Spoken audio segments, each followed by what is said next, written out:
কাবা ঘরের একজন কালো ইমাম আছে, নাম ইমাম আল কালবানি।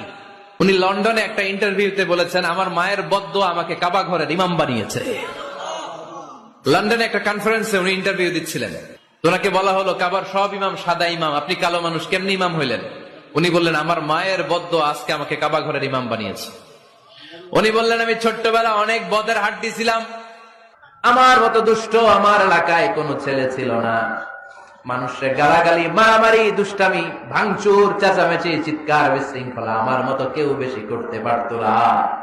কিন্তু আমার মা ছিল অনেক বড় আল্লাহওয়ালা। আমার মা জানতেন আল্লাহর কাছে দোয়া করার কত বড় পাওয়া। আমার মা যখন আমার উপর রেগে যেতেন, আমার মা জানতেন রাগের মাথায় বদদোয়া দিলে বদদোয়া কবুল হয়ে যাবে। এজন্য যখনই আমি বেশি দুষ্টামি শুরু করে দিতাম, আমার মা রেগে আমারে বদদোয়া দিয়ে বলতেন, আল্লাহ তোরে হেদায়েত দেখ, আল্লাহ তোরে কাবা ঘরের ইমাম বানায়া দে।